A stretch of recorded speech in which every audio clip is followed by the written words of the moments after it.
At kaugnay nga po niyan, alamin natin kung may nagbago po ba sa paggalaw ng LPA dyan po sa may bahagi ng Visayas at Mindanao. Alamin po natin mula sa aming kasamang si April Enerio, mag-uulat ng live mula sa Pag-asa DOST. April, magandang hapon.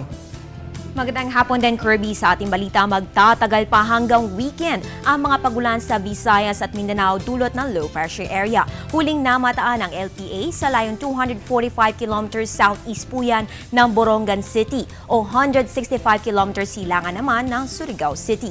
Asahan pa rin po ang mga mabibigat na pagulan dito sa may Bicol Region, Eastern at Central Visayas, Caraga, Northern Mindanao at Davao Region. Makaranas naman ng light to moderate rains at thunderstorms dito sa may Calabarzon, Mimaropa, Eastern Visayas at nalalabing bahagi ng Mindanao. Ayon kay Pag-asa weather forecaster Joey Figuracion, inaasahan nga magtatagal pa ang mga pagulan dito hanggang sa Friday bago po ito tuluyang kumilos pakanluran patungong West Philippine Sea. At pagdating dito ay tataas anya ang tsansa nitong ma-develop sa pagiging isang bagyo. Kung kayo'y nagtatanong bakit hanggang ngayon ay hindi pa rin ito idinedeklarang bagyo, yan po ay dahil hindi pa ito makapag-intensify dahil sa cold and dry air na dulot ng malakas na amihan. At kaugnay nga ng strong surge na northeast monsoon, maraming mga baybayin pa rin na nasa ilalim ng gale warning. Kabilang po dito ang seaboards ng Northern Luzon, Eastern at Western seaboards ng Central Luzon, seaboards ng Southern Luzon at Eastern seaboards ng Visayas. Magiging maalon hanggang sa napakaalon po ang kondisyon ng karagatan,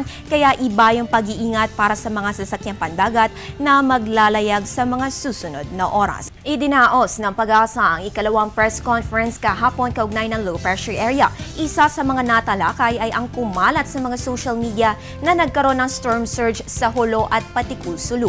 Para makumpirma kung storm surge nga ba ito naganap, narito po ang pahayag ni Yusek Eduardo Del Rosario ng NDRRMC.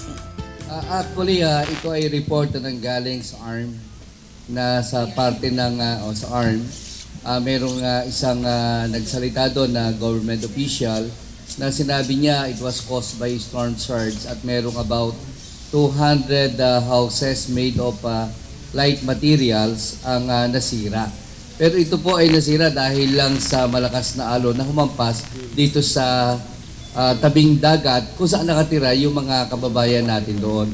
At ito pumasok lang naman mga 2 to 5 meters sa inland kasi nakadikit mismo yung mga bahayan nila doon sa tabing dagat.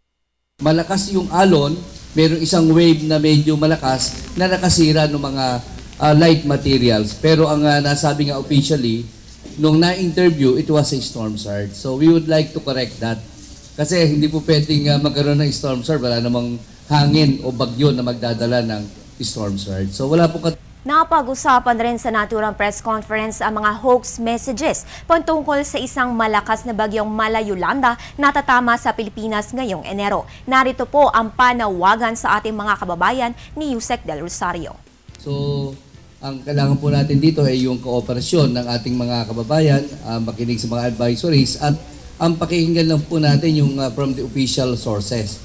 Na sabi po kanina ni Director Vic, maraming mga lumalabas sa mga text messages and basically mga hoax messages lang naman ito.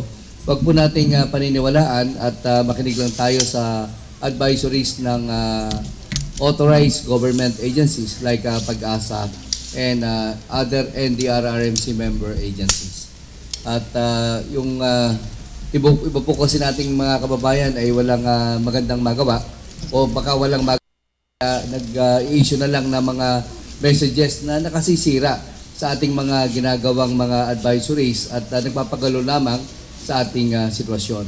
So makinig po tayo at makinig sa radyo, manood ng TV for the right advisories that will come from Pag-asa and NDRMC member agencies. Maraming pong salamat. At yan ang latest mula dito sa Pag-asa DOST. Ako po ang inyong weather girl April Enerio para sa Telebisyon ng Bayan. Balik sa iyo, Kirby. Maraming salamat sa iyo, April.